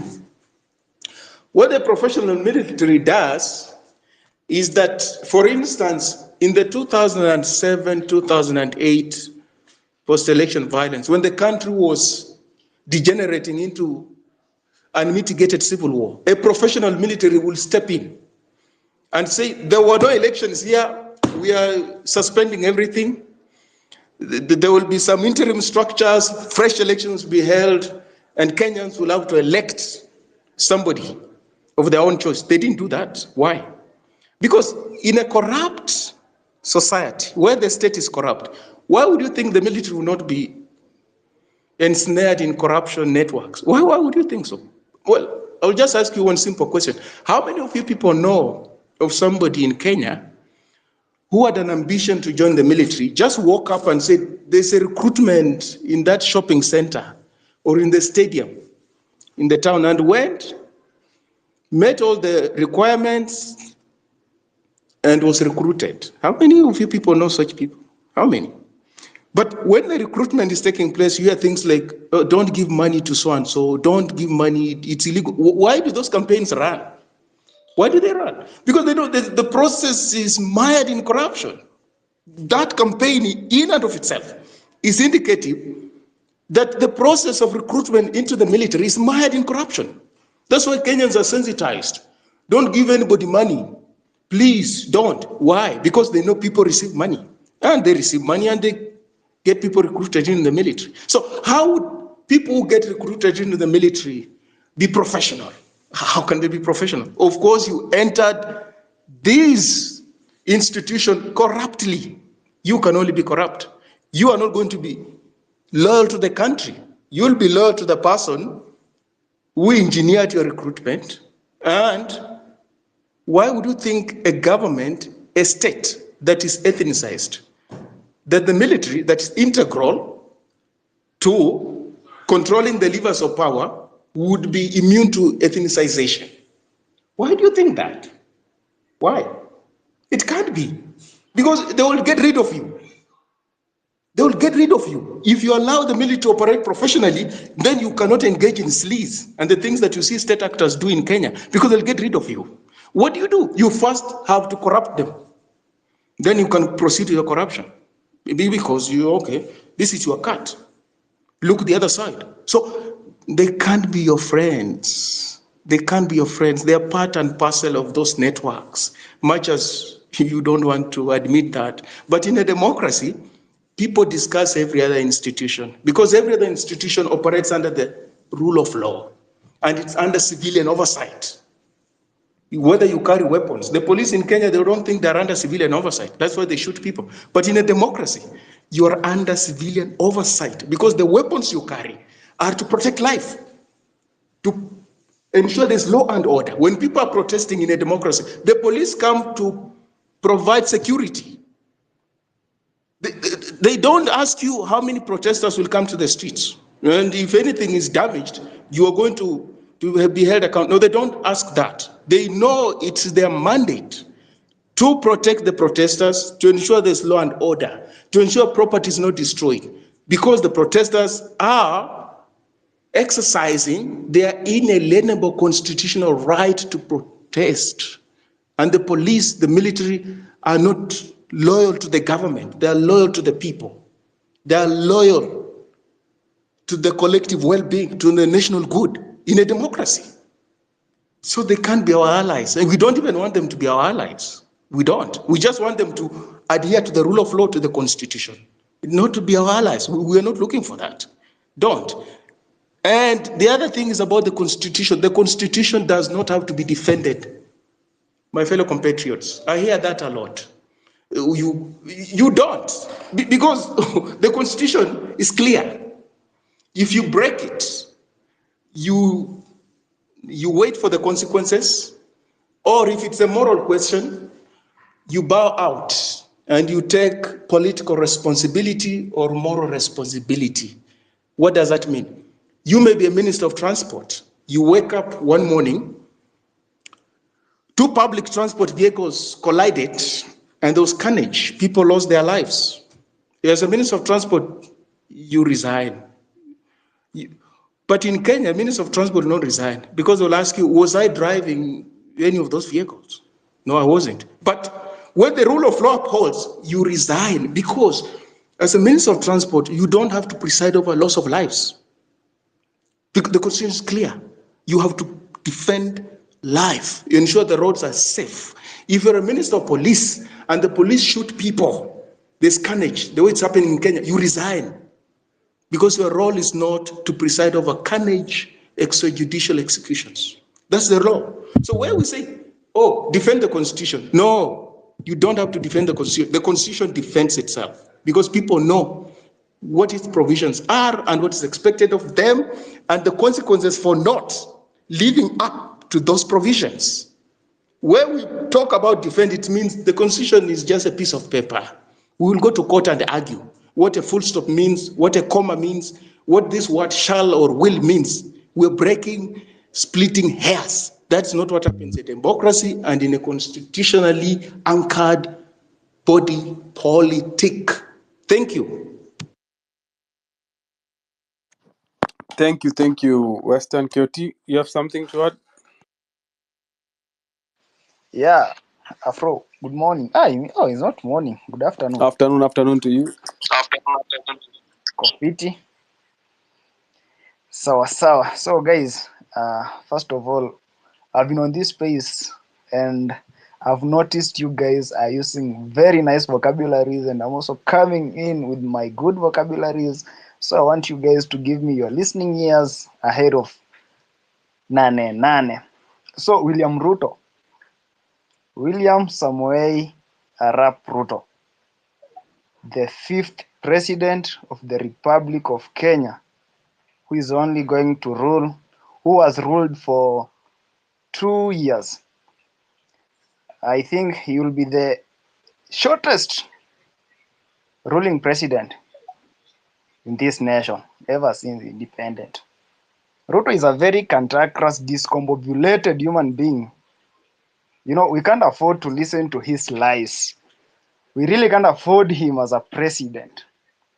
Therefore, on 8th, that is Nane Nane, let us turn out in large numbers in CBD.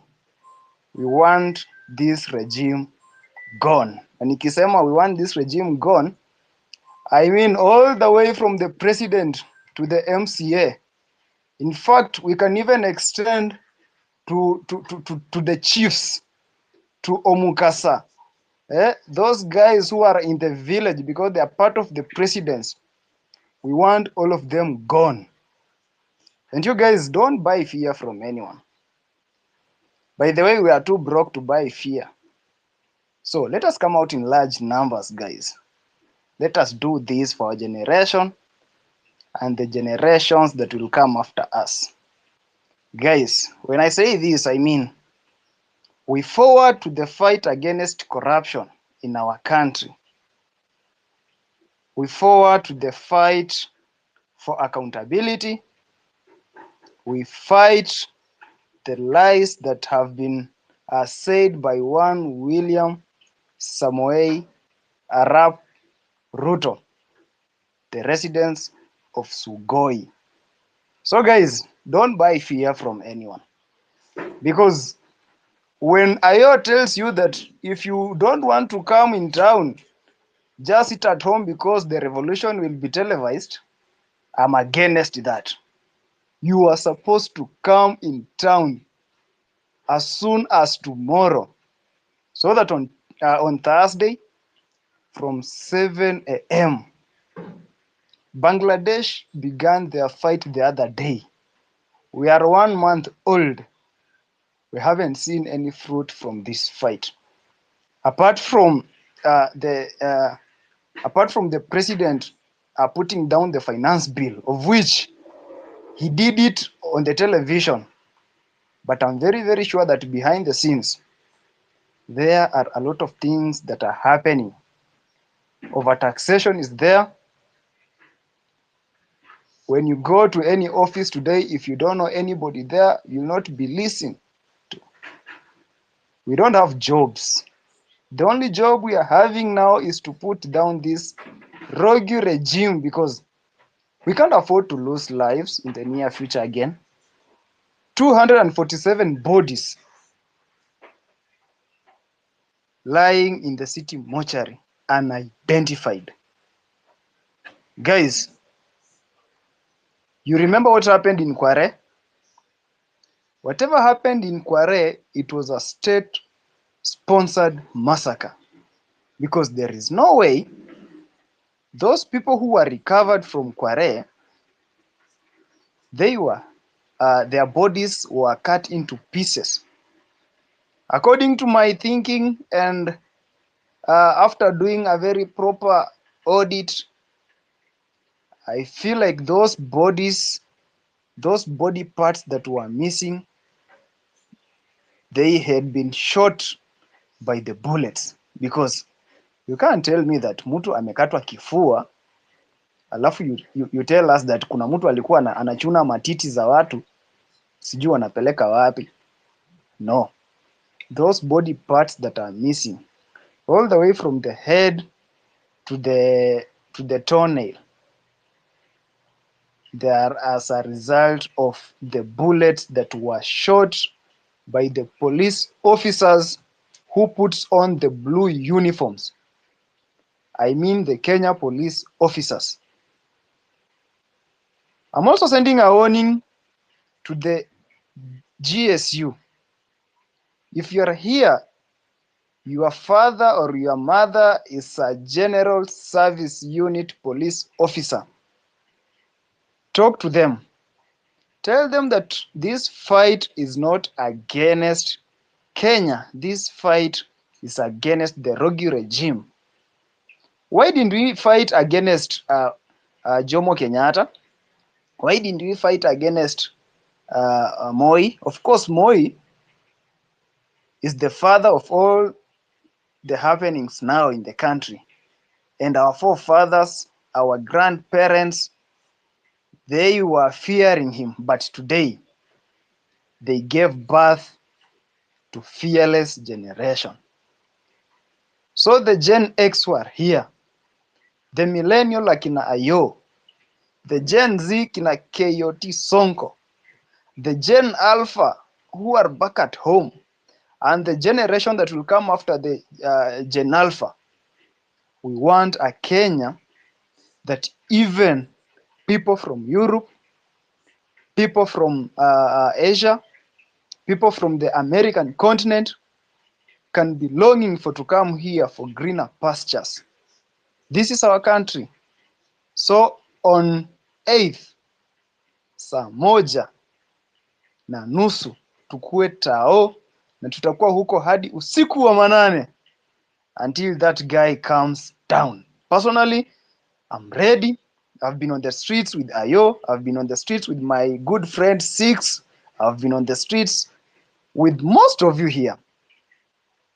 And so, this is not a request. This is an order that on 8th, regardless of your health status, regardless of your gender, regardless of your skin tone color, regardless of your height, regardless whether you have the balls or not, come out in large numbers. We want this regime gone.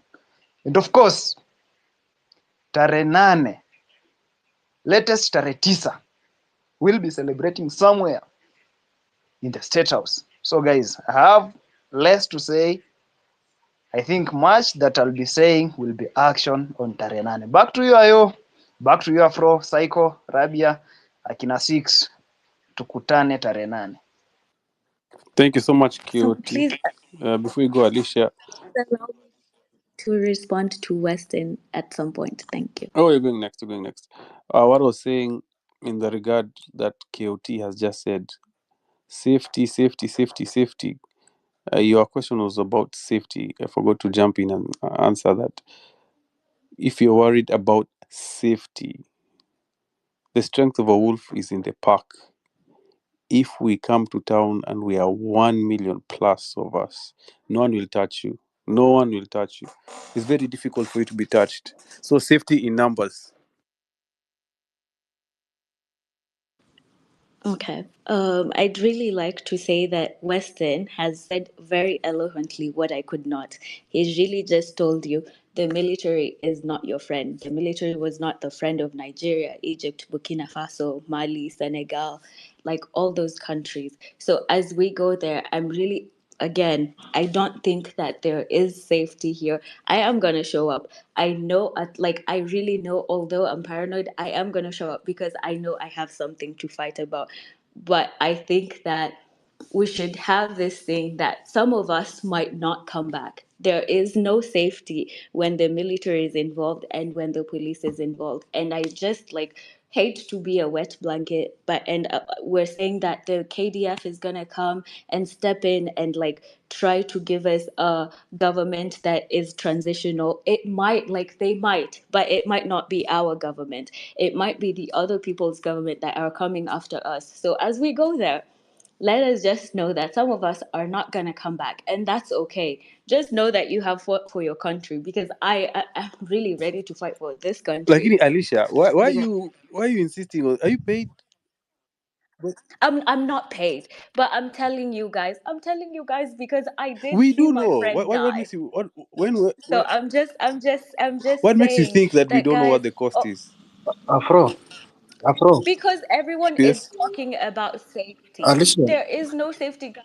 Alicia. Although we have, let me just finish here. I'm not trying to incite anything. Let me just finish here, and then I'll let you guys talk. I'm just gonna say that we like as Weston said, that every other institution, they operate under civilian oversight. The military does not really. So if Okay, please and guys, if I you wanted see to me come and indulge talk to you, me Alicia. during Alicia, Nane, I don't wanted mute to me. indulge But you.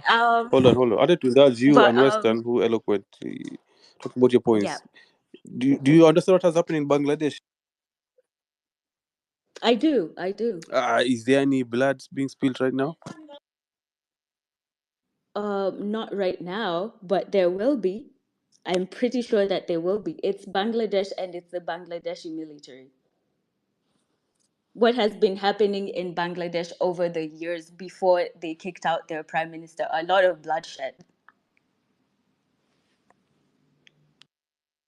Alicia, are you privy to the fact that for Kenya to gain independence, there are people who had to die? Exactly what I'm saying, guys. Exactly. Ndio You're just nakwambia ni sawa, circling back to my skiza, point. skiza, ndio nakwambia. So if were it not for their death, we would have never gotten independence. Sawa?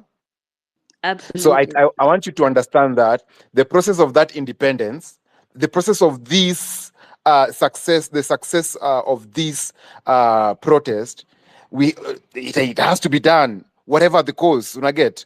Isipokupata itapata mtu mwingine, and life has to go on regardless. There are people who died for us and we mourn them. Pia mimi nikikufa huko mtani mourn, and life, you guys will have to move on, unaget. Hii kitu lazima ufike point ya you don't give a damn, all you need is results, and hapo ndo penye tumefika. So what I feel, what I hear, what I feel from you is fear, and I'm saying if you fear, please, number one, just keep it to yourself. There are people who are past that fear.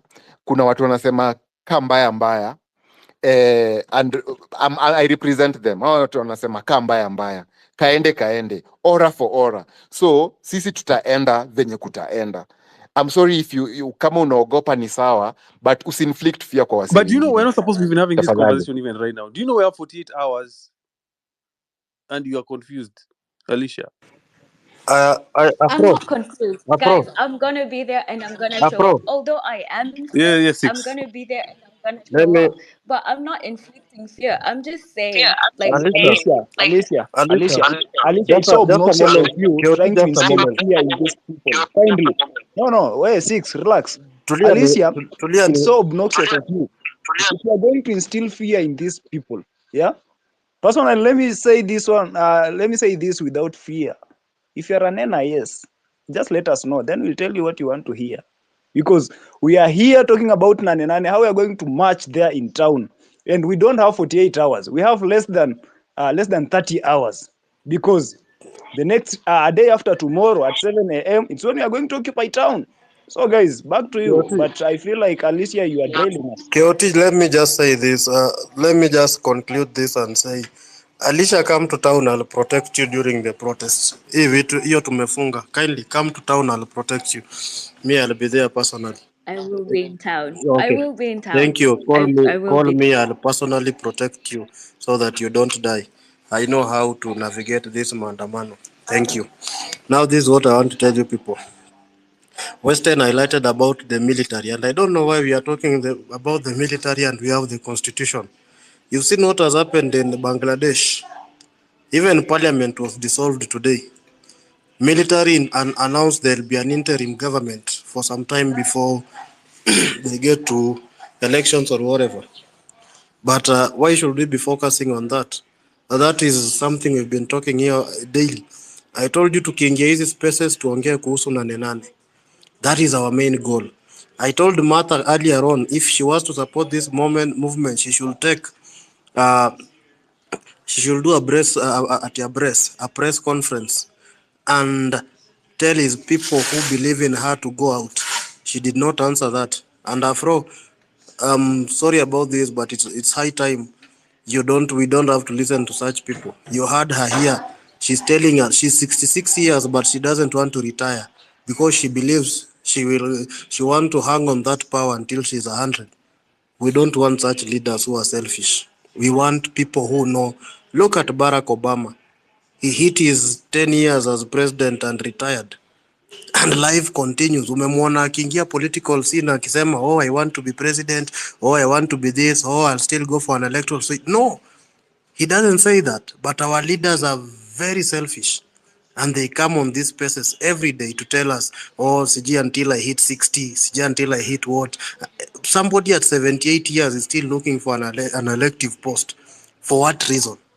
Is that what we want as a country right now? I still feel like that was something that Martha Karua amejikaranga nayo kwa hii space leo, saying that until she gets old, she'll still hold on to office. She should be retiring and she's at home. The other thing, my people, this country is ours. And if this country is ours. It means we should stand up and talk against all evil happening in this country. If it ya kukaa hapa tunaanza kuuziana fear, bwana, mimi sitakudanganya, either people will die, people will come back alive. So we have to live by that fact. If it is my time, it is my time. And if it is my time, there's nobody who will stop it. So this issue of saying that this and tunauziana uoga ya bure. We amka enda upiganie country yako. Nobody will die. We are going to be peaceful as possible and we are going to make sure we get back our country. Bangladesh had 200 martyrs and they achieved whatever they wanted to achieve. Sisi tunataka kuuziwa uoga because president alienda akauza uoga Githurai. Aliuza Githurai, lakini alikuja hiyo mtaenyo akauza uoga. Huyu jamaa ako na balls mbili kaa sisi. So hakuna haja tuanze kumuogopa. Ama Karau ako na balls mbili kaa sisi. Mimi mtu analipwa 27,000 anakutishia ya nini? Atakupiga na kesho ataenda kusafa. But by the end of the day tutakuwa tumeachieve kitu tunataka kuachieve. Aim yangu ni hii 8 tuifanye ikuwe reality. Tuache kubonga as if tume lose hope. Tuifanye ikuwe reality. Tuamke si wote. Tuende huko kwa hizo streets. Kama ni 6:30, kama ni 4:30, turauke kwa hizo streets. To make sure voice yetu imecount. Tukianza kuongelea the road hapa tutaongea hadi next year. Tukianza kuongea siji politicians wamefanya nini, tutaongea hadi next year hata maliza. Hizi ngori zimekuwa since independence. Na still tuko hapa. Sasa hii ni time tunafaa kuwa tunapatiana solutions. We still have less than 30 hours as Keoti Sonko said. And in those 30 hours, we can't take time here talking about siji the road, siji politician alifanya nini, siji nani alifanya nini. Take that time here and talk about how will we strategize on 8. And I'll give you a proper strategy. Keoti,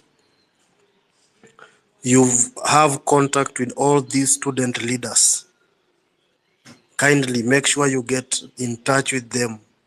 Make sure you get in touch of those schools. In the next 24 hours, we should be having a verdict on whatever is going to happen within that area. Because that is also an area we need so much. Mobilize each and everyone that you know. Kama we ni mtu unapenda kubonga kwa hizi matatu, bonga kwa mat. Ambia watu majamaa 8 is alive. It has to take you courage to do this. The other point is this, majamaa, if politician atakuja hapa, any public figure, somebody you've been longing to, as long as he's on the wrong, mwambie you are on the wrong. However, how much harsh your tone will be. Hakuna mtu atakupromise kazi hapa, wanadanganyanga hapa ati sijui the internet does not forget, where will you go to look for a job? I've been talking ill on this app since 2012 and still I see employers fight for me. And if you go to look, my tweets are the most ni vitu zingine hata hazielewekangi. I tweet nonsense. I'm a bully on this app. Ask Afro will tell you. Afro had blocked me for the longest time. But this revolution imetuleta pamoja because we want to make things work. We had to settle down and handle whatever we have to handle and make sure we fight for this country. So hivi tusijui tuna minimize tone, tunaogopa, sijui the internet does not forget. Which internet? You have talent, you have skills. We are fighting to get those jobs right now. So mtu asikutishia ati sijui ukienda kwa ofisi ya nani nani. Hizo ndo vitu tunaua country. Tunataka kuandika watu based on merit. Discipline yako job si discipline yako ukiwa social media. Those are different personalities. And that is things people need to hear in case that is what is making you not to speak out, thinking that sijui what and whatever will happen. Kindly speak up, your voice counts. Ongea ukweli. Hii dunia usiwahi minimize ukweli. Kama Alishi amekukosea kuja hapa mwambie. Keoti akikukosea mwambie Keoti this was wrong. But if you have to stay here because unaogopa Keoti atakunyima mic kwa space yake in future, so you don't want to tell him the truth, hautakuwa una solve problem, utakuwa unabeba shida. Na hiyo ndo shida sisi kama Wakenya tumekuwa tunabeba. Tunapewa opportunity ya kubonga, tunakosa kubonga because siji tunataka handout kutoka kwa nani na nani na nani. So hiyo ndo vitu tuna kill saizi. Mimi nataka tu kuwa show 8 kila msee amke. Manzee, ingia streets, fight for your country. Country yako ndo ina mata. Hata ingeweza 8 ni leo, tungetoka leo tuanze leo. Tulale hizo streets kesho. Jamaa juu yenyewe hawa watu wako serious. By the time anatoka hapa atatoroka hii country, atenda kana beshte yake ya Museveni huko Jinja Uganda huko. Anyway, majamaa mtokee 8. Shukran.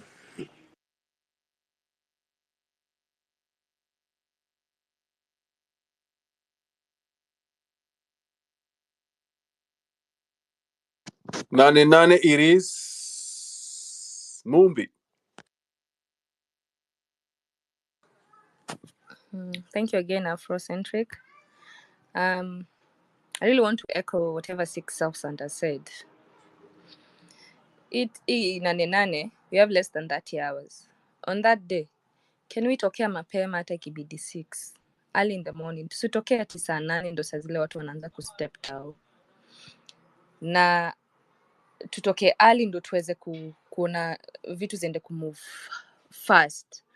And then in this 30 hours, that maybe the remaining hours that are remaining, can we not dwell on what the politicians are saying? What has this one done? Can we put the psyche of that day? Because it is true, Alicia is saying, well, these are two energies. There's a masculine and the feminine. On the feminine side, maybe we might be bent on the fear because you've seen a dead body dropping and all that. But it doesn't mean it's going to stop us from going. No, we have to go so that we continue fighting for that which is ours. We have one fight. And that one fight is good governance at all cost. Ikuwe ni Ruto anatoka. Na hata tukienda na constitution Ruto atoke. I hope atoke na rigiji.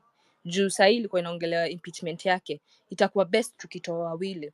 Tukitoa wawili, tabaki na wawili. Tena baki na Wetangula ama General Charles, the commander. Is the person who, either the two is the one who is going to continue leading us according to the constitution.